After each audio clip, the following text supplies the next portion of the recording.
말씀을 나누기 전에 우리 함께 찬양 하나 했으면 좋겠는데요. 영광 임하소서 112번 당신이 내게 다가온 후에 그 사랑을 알게 됐지요 라고 하는 찬양인데요. 사실 이 찬양은 10여 년 전에 이제 고등학교 선배의 결혼식을 동부 이천동 온누리교회에서 하면서 그때 참석했다가 결혼식장에서 이제 신랑이 또 신부가 함께 부르는 이 찬양을 들으면서 저게 무슨 노래인가 했는데 이게 하시대반 선교사님이 작곡 작사한 찬양곡인데요.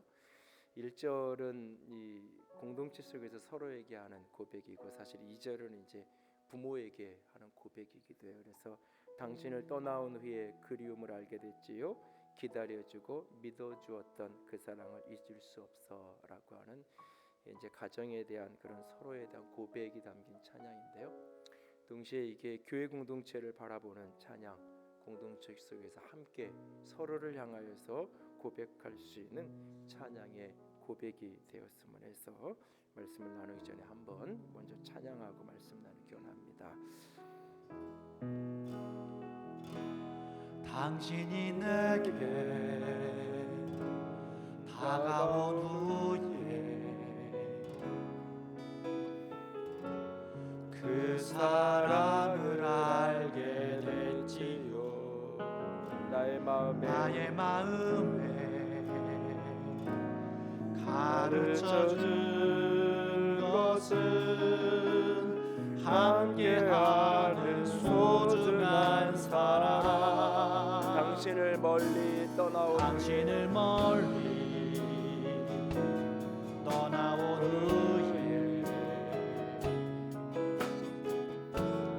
그리움을 알게 됐지요. 기다려주고 날 믿어주었던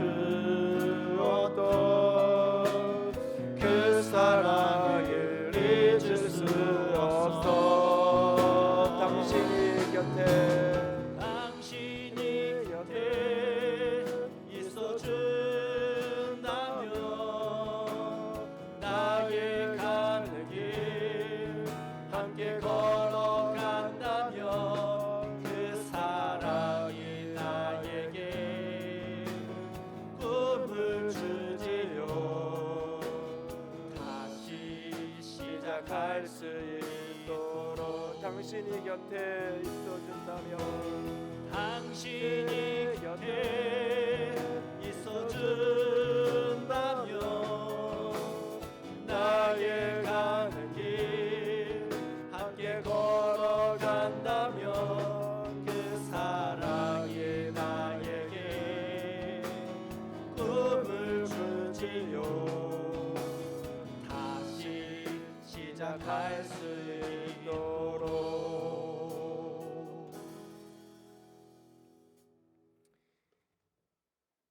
사랑하는 사람이 도망을 갔으면 이 찬양을 가서 불러서 다시 아이들이 크면서 아이들의 결혼을 위한 기도를 종종 하게 됩니다. 아이들이 이런 배우자가 를 만났으면 좋겠다라는 기도를 하면서 마음의 그림을 그려보기도 하는데요. 몇 가지 이렇게 우선순위들로부터 이렇게 손가락에 꼽혀지는 것들이 있습니다. 그 중에 하나가 아이들이 화목한 가정에서 자란 아이를 만났으면 좋겠다라는 그런 바람을 가져봅니다. 하나님을 향한 신실한 믿음 다음으로 가장 중요하게 꼽고 싶은 것이 화목한 가정에서 굴곡 없이 그런 자란 아이를 만나서 평범하지만 화목한 그런 가정을 이루고 살았으면 좋겠다 하는 바람을 가져봅니다. 물론 이것 또한 이기적인 바람이라고 할 수 있는지 모르지만 부모로서 자녀에 대한 그런 소원을 갖고 기도하게 되는 것은 어쩔 수 없는 마음인 것 같습니다. 그래도 어느 날 만약에 아이가 제게 이렇게 묻는다면 아빠 화목한 가정이 어떤 가정인데? 라고 묻는다면 그럼 내가 어떻게 그거를 설명해 줘야 될까? 그런 고민을 하면서 마음속에 이제 이 화목한 가정을 어떻게 정의 내려야 될까? 사실은 어떤 개념으로 이렇게 규범적으로 정의하기 굉장히 어려운 표현이기도 하는데요. 어떻게 할 수 있을까 그런 생각을 해보았습니다. 마음속에 그 생각 끝에 이렇게 정리가 좀 됩니다. 그 화목한 가정이란 가족 관계에서 느껴지는 가족 안에 서로 느껴지는 어떤 끈끈함이 있는 그런 가정이 아닐까. 가족끼리 관계가 서로 원만하게 서로 지내면서 사랑 안에서 서로가 우리가 한 식구, 한 가정, 한 가족이라는 느낌을 갖고 살아가는, 가끔은 싸우는 큰 소리가 문 바깥으로 새 나오기도 하겠지만 어려운 일을 만났을 때 함께 울 수 있고 행복과 기쁜 일을 만났을 때 함께 웃을 수 있는, 서로를 끈끈한 사랑으로 품어줄 수 있는 그런 어떤 가정, 그것이 화목한 가정이 아닐까라는 생각을 하게 됩니다. 어린이날과 어버이날 그리고 스승의 날과 성년의 날이 이어지는 5월 가정을 생각하게 하는 시즌을 보냅니다. 우리의 가정은 얼마나 화목한 가정인가요? 우리의 가정에서는 서로를 향한 끈끈함이 있는 그런 것이 느껴지고 체험되어지는 그런 가정을 이루어가고 있는지 우리 스스로를 한 번 더 돌아보고 내 가정을 한 번 더 점검해 볼 수 있기 원합니다. 영광스러운 교회 다섯 번째 이야기, 그것은 가족만큼 끈끈함이 있는 교회입니다. 하나님과 세상으로 하여금 가슴 뛰게 할 수 있는 그 영광스러운 교회란 주의 임재가 충만한 교회, 그 정체성대로 살아가는 행하는 교회, 마음을 다하는 중심에 마음을 담아 섬기고 사랑하는 교회, 일상의 감사가 되어져 있는, 일상이 감사가 되는 그런 교회, 하나님이 영광 받으시는 영광스러운 교회라는 이야기를 드렸습니다. 다섯 번째 이야기입니다. 가족만큼 끈끈한 관계를 이루고 있는 교회, 서로를 향한 깊은 연대감 속에서, 그 관계 속에서 건강함과 평안함과 화목함을 누릴 수 있는 그런 교회, 그것이 바로 주님이 원하시는 영광스러운 교회가 아닌가라는 생각을 저는 합니다. 우리가 가끔 어느 집을 이렇게 가보면 겉에 보기에는 참 행복해 보이는 가정이었는데 막상 들어가서 느끼는 느낌은 무엇인가? 외적인 조건과 환경은 참 많은 행복의 조건을 갖고 있음에도 불구하고 그 가정에서 1시간 2시간을 머무는 그 시간 동안 느끼는 느낌, 분위기는 무언가 그렇지 못한 분위기를 느끼기도 합니다. 또 그 반대의 모습을 느끼기도 하죠. 교회도 마찬가지가 아닌가라는 생각을 합니다. 관계적인 어려움이 있는 교회, 화목함이 깨어져 있는 교회, 그 교회를 오래 다닌 사람뿐만 아니라 처음 온 사람도 무엇인가 꼭 집어서 이게 문제야라고 말할 수는 없지만 거기서 느끼는 어떤 느낌 자체가 조금은 어려움을 느끼게 될 것입니다. 반대로 관계가 건강하고 좋은 분위기의 교회는 그 교회를 오래 다닌 사람뿐만 아니라 처음 방문한 사람도 여기에서 무언가 그런 어떤 풍성한 관계에서 흘러나오는 것들을 느끼면서 따뜻함과 편안함을 느끼게 될 것입니다. 하늘의 교회는 어떤 느낌을 주는 교회일까요? 하늘의 교회에서 느낄 수 있는 어떤 그런 정서적인 분위기는 어떤 분위기일까요? 화목한 분위기, 가족만큼 끈끈한 관계를 느낄 수 있는 그런 공동체, 그런 분위기를 경험할 수 있는 교회이기를 간절히 소망해 봅니다. 사실 목회를 하면 할수록 목회자로서 많은 부분에 부족함이 있는 사람이라는 것을 절감하게 됩니다. 그런 저를 사용하셔서 교회를 이만큼 세워가시는 것이 전적인 하나님의 은혜라는 것을 더 역시 절감합니다. 왜냐하면 저는 관계 맺는데 많은 미숙함을 갖고 있는 사람이기 때문입니다. 교회는 본질적으로 관계 시스템이고 목회란 관계 리더십입니다. 사실은 교회가 허물어지고 교회가 깨지는 것은 건물이 없어서 교회가 깨지거나 어떤 외적인 어떤 것들 때문에 교회는 깨지지 않습니다. 관계가 문제가 되고 관계가 어려움이 생겨서 교회가 허물어지는 경우를 종종 봅니다. 목회자가 교회에서 쫓겨나서 사역지를 잃어버리는데 설교를 못한다고 쫓겨나는 목회자를 저는 본 적이 없어요. 그러나 관계에 어려움이 생기고 관계에 문제가 생기면 그 교회 안에서 목회를 더 이상 할 수 없는 경우를 보기도 합니다. 교회는 관계 시스템으로 돌아가는 게 교회고 교회의 목회의 리더십은 늘 관계 리더십입니다. 이걸 잘 알고 있음에도 불구하고 관계 맺는데 참 많이 부족한 사람입니다. 한 분 한 분에게 마음을 표현하는 데 참 미숙하고요. 그래서 그런 것들을 해보려고 노력을 해보지만 자연스럽게 그게 나오는 사람하고 숙제하듯이 이렇게 하는 것하고 티가 나잖아요. 이게 표가 나고. 그래서 늘 함께하며 함께 울고 웃으며 살아오는 많은 분들에게 고마움과 감사하는 마음을 가지고 목회하며 살아가는데요. 돈으로 집을 살 수 있어도 행복한 가정을 살 수 없다라고 합니다. 돈으로 침대는 살 수 있어도 편안한 잠자리는 살 수 없다라고 이야기합니다. 돈으로 가족들이 필요로 하는 물건들은 사올 수 있어도 그 돈으로 가족의 사랑을 살 수 없다고 말합니다. 마찬가지라는 생각을 해봅니다. 돈으로 드림센터라는 건물은 살 수 있습니다. 그러나 화목한 교회, 가족만큼 끈끈한 관계로 이루어져 있는 그런 살아있는 공동체는 결코 살 수 없습니다. 그래서 꿈꾸며 기도합니다. 하나님, 하늘의 교회가 가족만큼 끈끈한 관계로 맺어진 그런 교회, 화목한 공동체가 되게 하여 주시옵소서라고 기도합니다.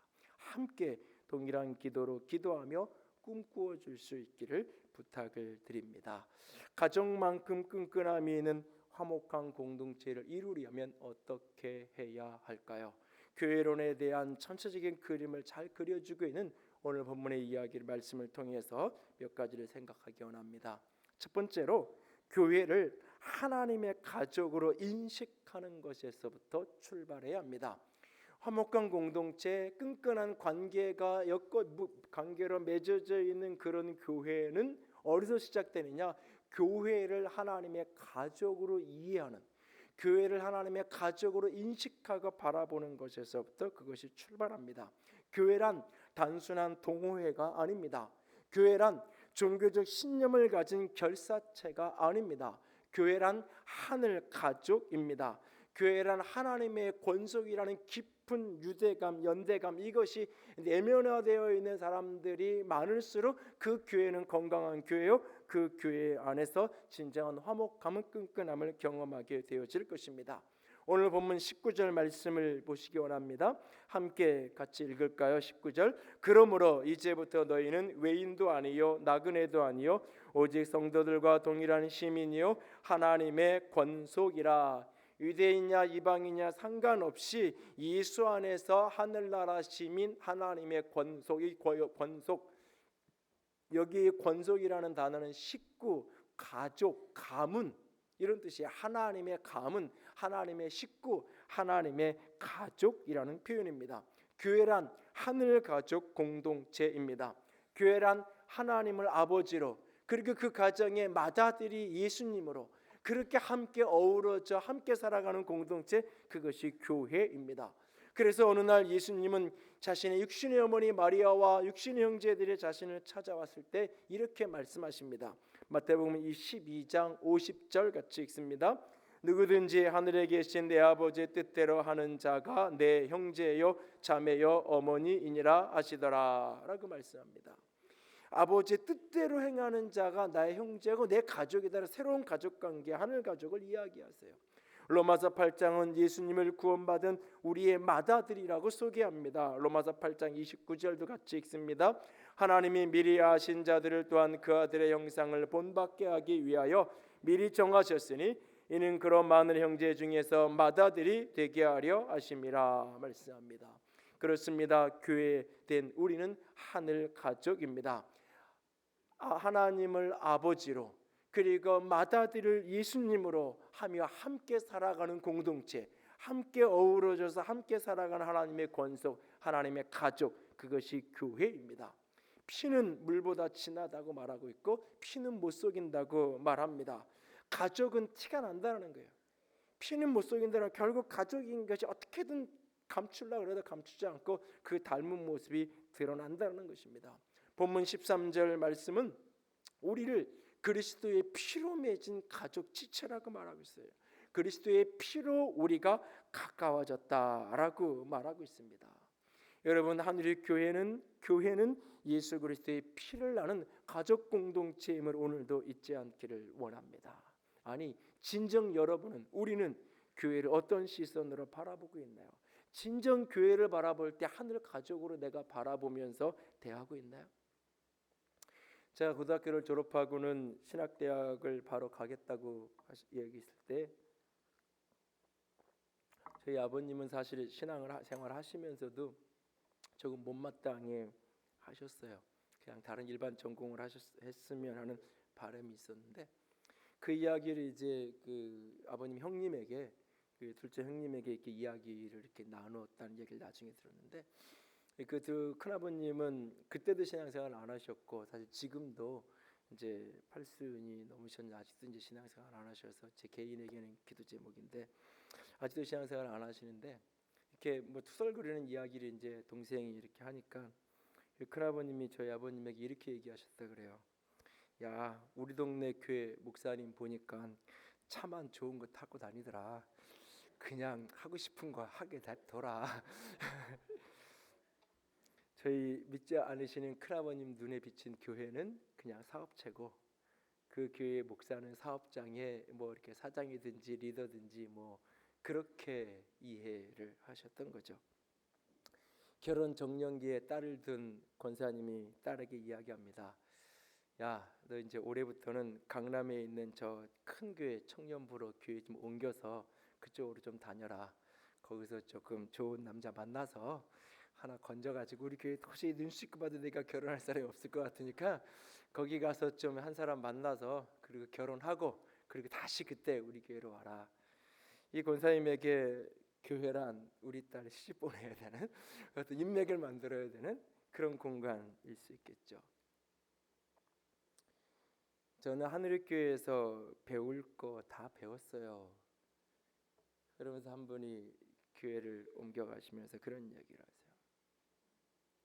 이분에게 교회는 목사는 그냥 뭔가를 배우는 곳, 목사는 강사고 함께 신앙하는 교인들은 같은 수강생이죠. 수강하는 게 다 끝났으니까 배울 거 다 배웠으니까 더 이상 여기서 내가 배울 게 별로 없는 것 같으니까 나는 그렇게 큰 부담 없이 나는 새로운 공동체를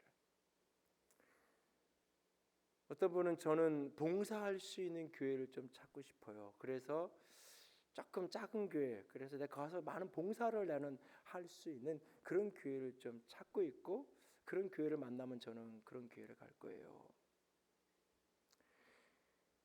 교회를 사업장으로 이해하는 사람은 그 목적을 위해서 교회를 사용할 거예요. 교회를 사교 클럽 내가 누군가 이렇게 그 결혼할 사람이나 친구를 만나야 될 그를 사귀기 위해서 교회를 나오는 분들은 그렇게 교회를 인식하는 분들은 그 목적을 위해서 신앙생활을 할 거예요. 교회가 뭔가 내가 필요한 것을 배우기 위한 곳이라고 여기는 사람은 교회에 나오면서 끊임없이 무언가를 배우고 그런 것들이 배워질 때 교회 생활의 만족감을 느낄 거예요. 교회가 뭔가를 봉사하는 것을 의미할 때 내가 뭐 나이도 좀 들고 시간 여유도 있으니까 뭔가 의미 있는 일에 봉사하는 데 하고 싶다. 그래서 교회를 나오는 분들은 그런 봉사할 거리를 잘 찾을 거고 그러면서 자기의 존재감을 때로는 느낄 겁니다. 과연 교회란 그런 것일까요? 사업장을 찾는다면 교회가 아니어도 얼마든지 있지 않을까요? 사람을 만나야 되는 사교적인 모임을 원한다면 교회가 아니어도 더 좋은 그런 모임이나 장소는 있지 않을까요?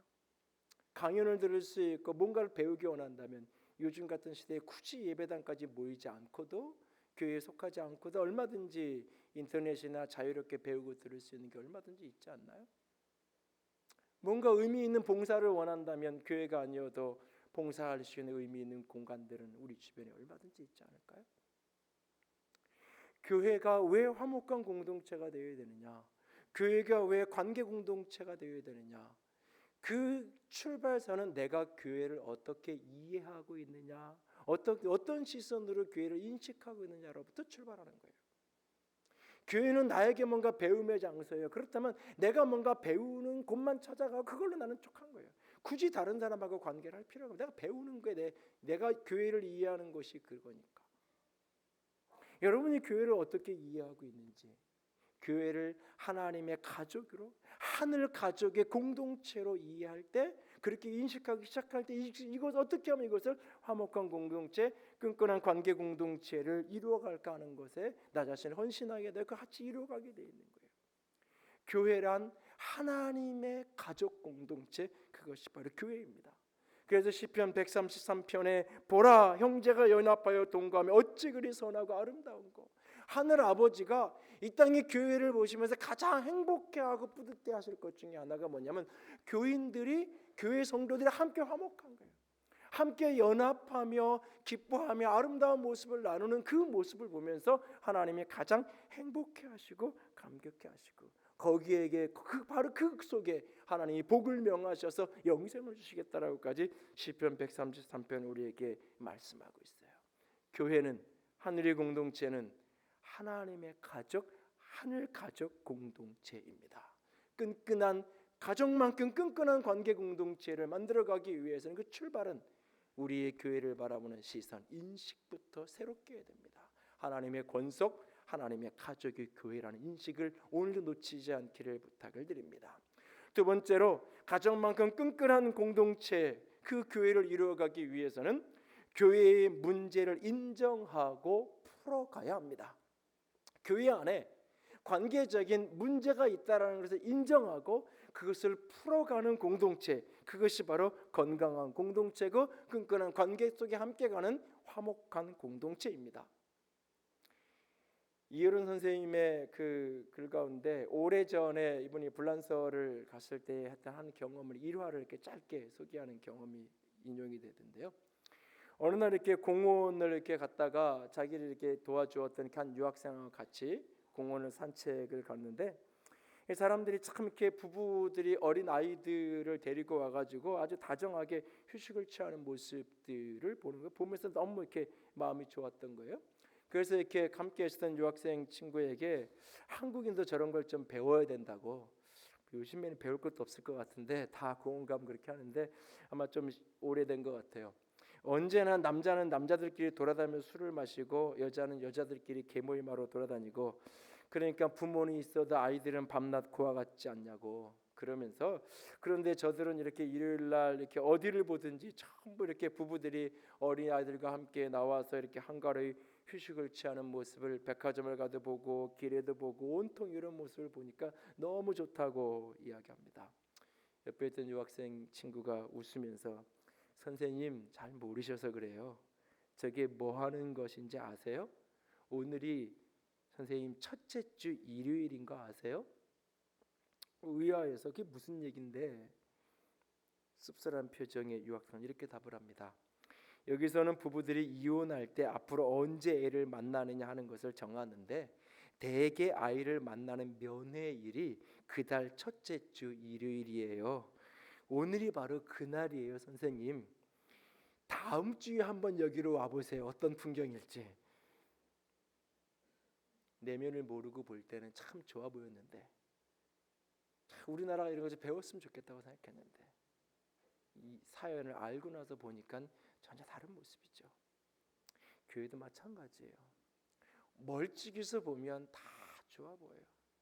멀찍이서 보면 다 좋은 교회예요. 그런데 한켠 가까이 들어가서 보면 그 속에서 내가 몰랐던 사연이 있고 문제가 있는 게 발견돼요. 우리 교회라고, 하늘의 교회라고 결코 예외는 아니에요. 어디에나 다 그런 모습이 있어요. 문제는 그런 문제를 인정하고 그것을 풀어가려고 시간을 들이고 마음을 들이고 기도를 하고 얼마나 애를 쓰고 있느냐라는 것이 중요할 뿐인 거예요.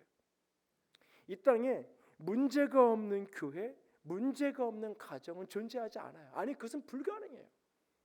어떤 가정도 멀리서 보면 착한 행복해 보이는데 한켠 들어가면 그 안에 아픔이 있어요. 문제가 있어요. 어떤 교회도 마찬가지예요. 중요한 것은 그 문제를 인정하는 거예요. 인정하는 순간 편해져요. 문제가 있을 수 있다는 게 인정하는 순간 마음이 자유로워지고 이것을 어떻게 풀어갈 것인가 라고 하는 태도가 바뀌어지게 돼 있어요. 바로 옆에 초등학교 공사가 한창 진행 중이에요.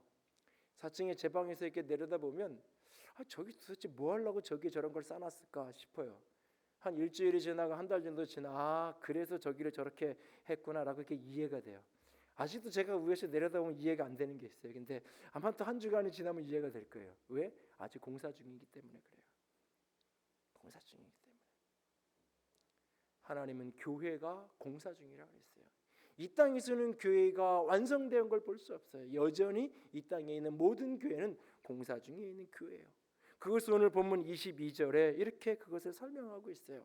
본문 22절 같이 읽습니다. 너희도 성령 안에서 하나님이 거하실 처소가 되기 위하여 그리스도 예수 안에서 지어져 가느니라. 함께 지어져 간다라고 말하고 있습니다. 여러분, 건강한 교회, 성장하는 교회의 공통점은 그 안에 문제가 있다는 거예요. 그런데 그 문제를 감추지 않아요. 숨기지 않아요. 그 문제를 그 교회 안에 있는 사람들이 풀어가기 위해 시간을 들이고 마음을 들이고 노력을 함께 해가는 거예요. 아무것도 하지 않으면 아무 문제 일어나지 않아요. 문제가 자꾸 일어나는 게 싫을수록 아무것도 하고 싶어지지 않아요. 문제가 있다는 것은 그 안에 있는 사람들이 무엇인가 열심히 하고 있는 거예요. 최선을 다해서 무엇인가 하기 때문에 거기에서 삐끼덕거리는 소리가 들리고 나게 돼 있는 거예요. 그래서 문제가 일어나는 것, 문제가 생기는 것 자체를 이상하게 여기거나 지나치게 큰 문제처럼 확대 해석할 필요가 없어요. 문제 있는 것을 그대로 인정하고 이거 어떻게 풀어갈 수 있을까 실험하면 되는 것뿐이에요. 보배를 질그릇에 가졌다라고 성경은 이야기해요. 보배는 예수 그리스도예요. 질그릇은 교회예요. 보배이신 예수 그리스도는 아무런 문제가 없이 온전하신 분이에요. 그러나 그분을 담은 교회는 질그릇이에요. 연약함이 있어요. 에베소 4장 31절과 32절 본문을 말씀을 같이 한번 읽을까요? 너희는 모든 악독과 노함과 분냄과 떠드는 것과 비방하는 것을 모든 악의와 함께 버리고 서로 친절하게 하며 불쌍히 여기며 서로 용서하기를 하나님이 그리스도 예수 안에서 너희를 용서하신 같이 하라. 여러분, 이 말씀은 믿지 않는 사람에게 한 얘기가 아니에요. 에베소 교회 성도들에게 하는 이야기예요. 지금 너희 모든 악독, 노함, 분냄, 떠드는 것, 비방하는 것, 이 모든 것을 악한 의도도 악한 의도와 함께 그걸 버려라. 이 말을 믿지 않는 사람에게 하는 게 아니에요. 교인들에게 하는 얘기예요. 지금 교회 안에 함께 신앙생활 하지만 그런 모습이, 이런 연약한 모습이 있을 수 있다는 거예요. 그것을 만날 때 그것을 풀기 위해서 시간을 들이고 노력하고 인내하고 기도하면서 씨름하면 되는 것뿐이에요. 제임스 페어필드 모델이라는 게 있어요. 갈등 관계를 만났을 때 그것을 풀어가는 사람들의 행동 유형을 분석을 하는데, 누군가 관계에 문제가 생겼을 때 회피하는 스타일. 난 빠질래. 나는 얼굴 보면 또 힘들어질 것 같아. 빠질래. 나 그냥 안 할래. 그래서 회피하고 안 하고 도망쳐가는 그런 어떤 유형. 또 어떤 유형은 이제 양보하는 거예요. 그래, 너 좋은 대로 해. 나는 이런 것 때문에 그냥 이렇게 불편해지고 큰 소리 나고 힘들어지는 거 싫어. 그냥 타고 당신 원하는 대로 뭐든지 내가 맞춰줄게. 너 원하는 대, 너 좋은 대로 해. 또 반대 유형은 이제 자기 주장이 강한 스타일인데, 그러든지 말든지 나는 내 마음대로 해야 돼. 소리가 나든지 말든지 누가 뭐 이렇게 싫다고 뭐 이렇게 하든지 관계없이 나는 내 식대로 해야만 직성이 풀리는 거예요. 반드시 내가 원하는 대로 해서 이게 돼야만 이것이 옳다라고 맞다고 생각하는 거예요. 그리고 또 다른 유형은 타협, 중간에 너도 50% 양보해, 나도 50% 양보할게. 그래서 중간점에서 타협을 하는. 가장 이상적인 것은 그 사람도 좋고 나도 좋은, 모두가 좋은 그것을 갈등 해결이라고 얘기하죠. 우리의 궁극적인 지향점은 해결하는 거예요. 그런데 그 해결로 가기 위한 그 지난한 과정 속에서 사람마다 관계적인 어려움이 생겼을 때 풀어가는 행동 유형은 조금씩 달라요. 어떤 사람은 회피하고, 어떤 사람은 양보하고, 어떤 사람은 강한 자기 주장을 하고, 어떤 사람은 적당선에서 타협하는 것으로 멈추고. 여러분 어떤 유형인가요? 저는 사실 이 회피하거나 양보하는 경향성이 높은 사람이에요. 싸우는 게 싫어요. 큰 소리 나는 것 자체가, 목소리 큰 것도 별로 안 좋아하고, 그래서 이렇게 이렇게 무슨 말을 하는데 소리부터 올라가면 저는 일단 목소리부터 그냥 작게 얘기해도 얼마든지 할 수 있는 거예요. 그러니까 큰 소리 나는 것 자체가 싫어요. 그래서 이렇게 제가 혼자 있는 공간이, 혼자 컨트롤할 수 있는 공간은 대부분 이렇게 누가 보면 정막이 흐르는 그 조용한. 그래서 뭐 음악도 대부분 이렇게 조용한. 그랬더니 제 친구가 제 차를 타서 음악을 듣더니 목사라서 이런 음악을 듣나 그러면서 이제 그래, 목사도 이런 거 다른 스타일 많아 이제 제가 그랬는데, 그러다 보니까 이렇게 뭔가 이렇게 갈 때가 막 이렇게 싫어요. 그러니까는 그냥 때로는 회피하는 경우도 있고, 때로는 그냥 내가 책임지면 되고 내가 손해 보면 되고 내가 조금 그냥 이렇게 감당하면 되는 거지 이렇게 풀어가는 경우가 많아요. 저 같은 경우는. 근데 뭐 이제 조금씩 나이가 들어가고 자꾸 그러면서 요즘에는 그렇게 하고 싶어서 그렇게 할 수 없는 그런 일들도 생기고 그러던데요. 어쨌든 핵심은 뭐냐면 문제가 만났을 때 이것을 숨기지 않는 거예요. 감추지 않는 거예요. 그것을 문제로 인정하는 거예요. 그러나 문제로 인정한다는 것이 지나치게 확대 해석해서 뭔가 큰 일이 그냥 나서 완전히 집안이 엉망이 되고 교회가 엉망이 되는 것처럼 호들갑을 떨 필요도 없어요. 문제를 인정하고 그럼 어떻게 풀어야죠. 풀어가면 되는 거예요. 적당한 성적이 나오는 아이는 아는 문제를 열심히 풀어요. 그리고 모르는 문제 나오면 덮어요. 아니면 저희 가서 해답지 보고 그냥 답 쓰고 말아요. 시험 보면 몰랐던 문제는 또 틀려요. 알았던 문제 맞아요. 그러니까 적당한 성적을 유지해요.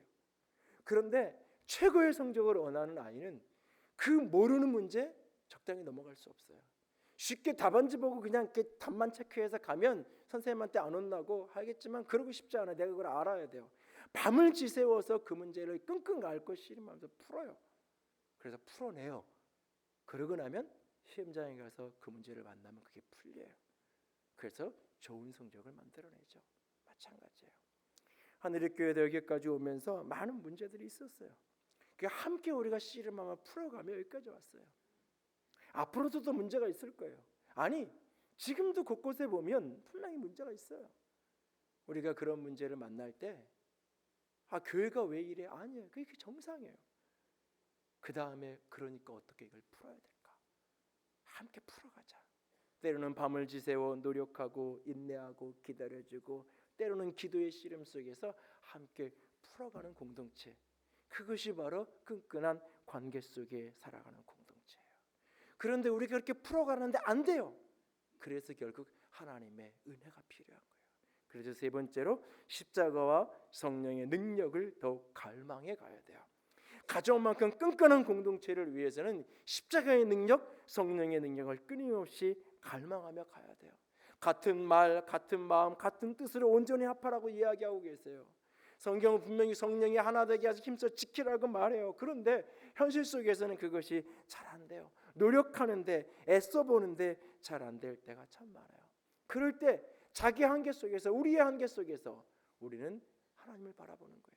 십자가의 능력이 우리 속에 부어져야 성령의 능력이 우리 안에 부어져야 그 진정한 관계의 회복이 가능하기 때문에 오늘 본문 말씀을 보면 나와 너 사이에 이방인과 유대인 사이에 그 사이에 막혀있는 담을 하나님께서 예수 그리스도로 십자가로 허무셨다고 이야기해요.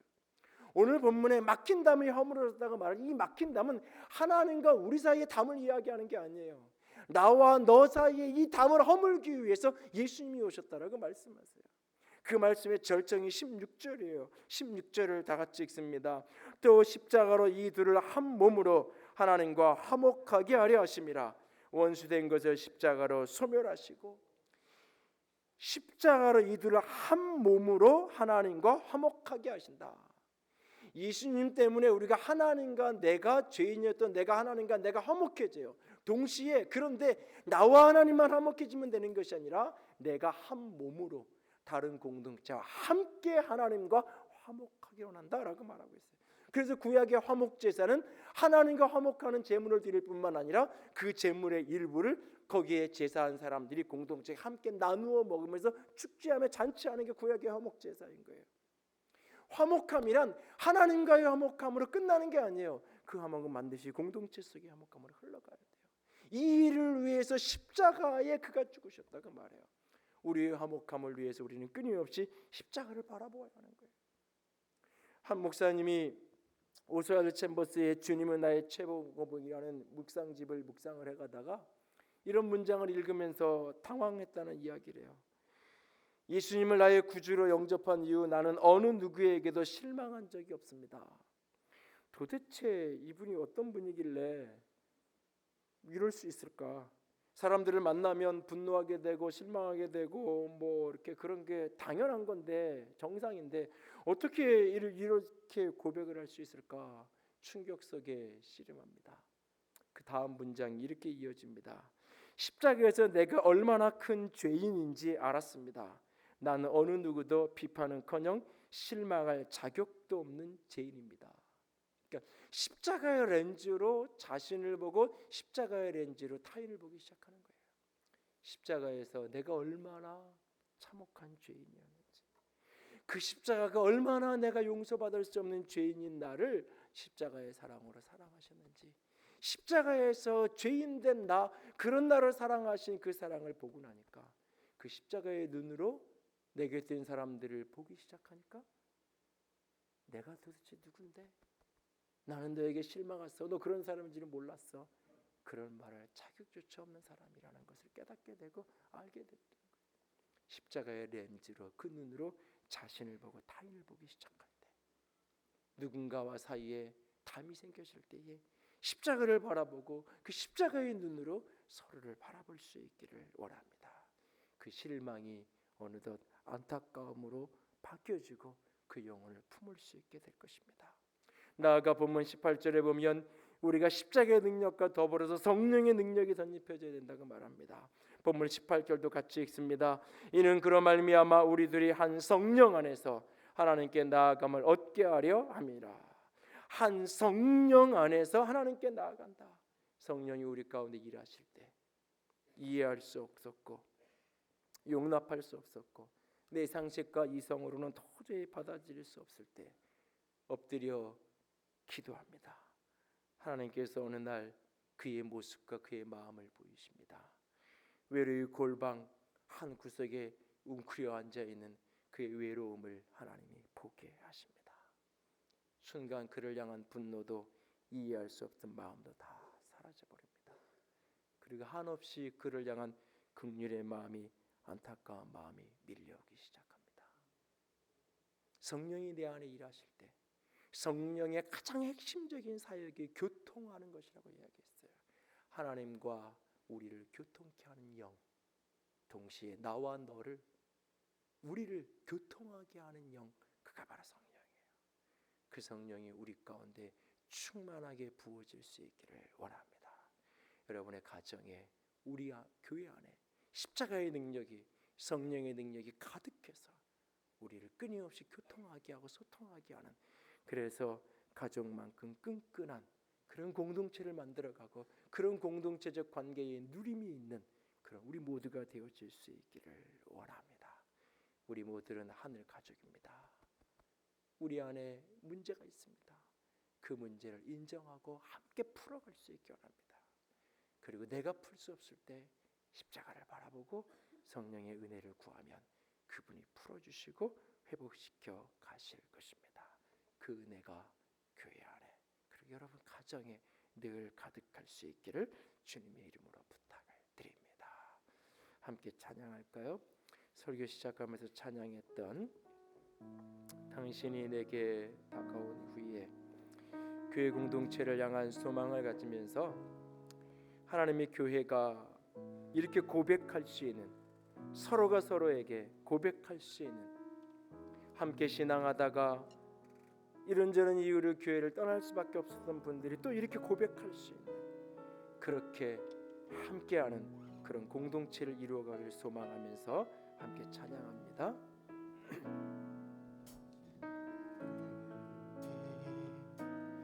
다가온 후에 그 사랑을 알게 되지요. 나의 마음에 가르쳐준 것은 함께하는 소중한 사랑. 당신을 멀리 떠나온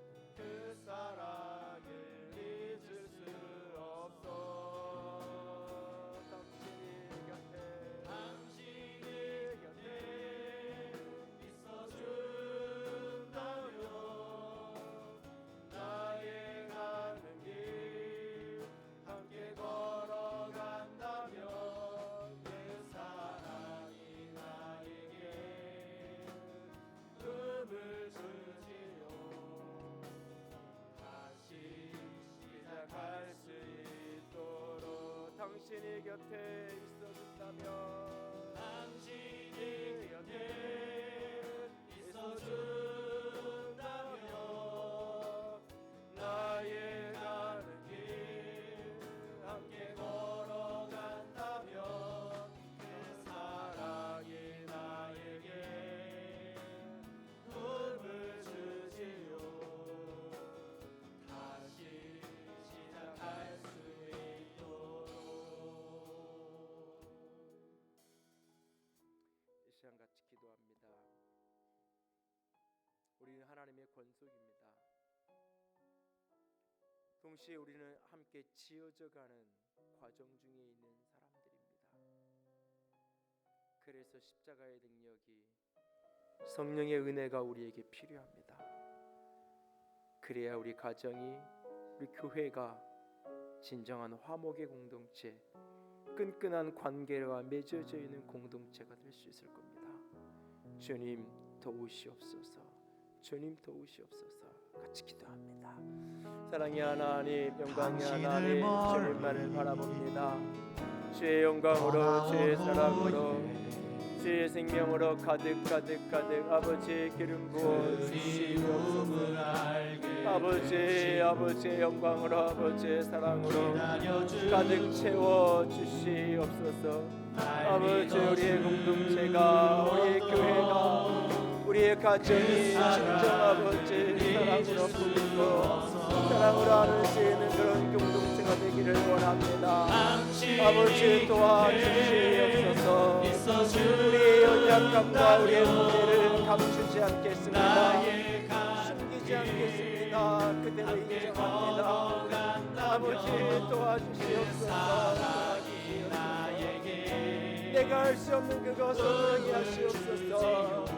십자가의 능력으로, 복음의 능력으로, 생명의 능력으로 하시오. 예 주님, 예 주님, 당신이 곁에 있어준다면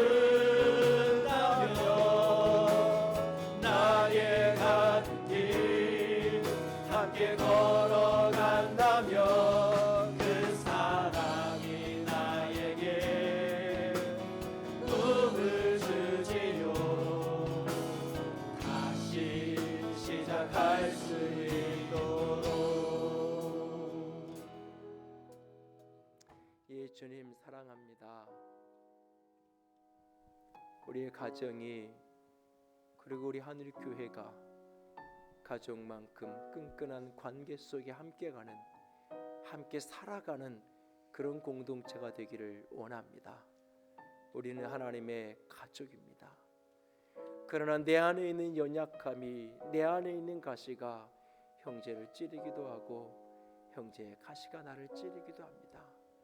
하나님, 그럴 때마다 그 문제를 인정하고 함께 풀어가는 우리가 되게 하여 주시옵소서.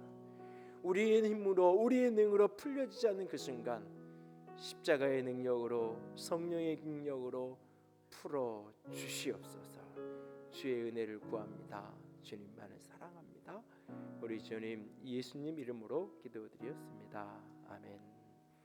이제는 우리 주 예수 그리스도의 은혜와 하나님 아버지의 놀라우신 사랑하심과 성령 하나님의 교통하시며 기름 부으시는 그 은혜가 주님 안에 가정만큼 끈끈한 관계 공동체를 이루어가기를 소원하고 꿈꾸는 모든 이들 위해 이제로부터 영원토록 함께 있을지어다. 아멘.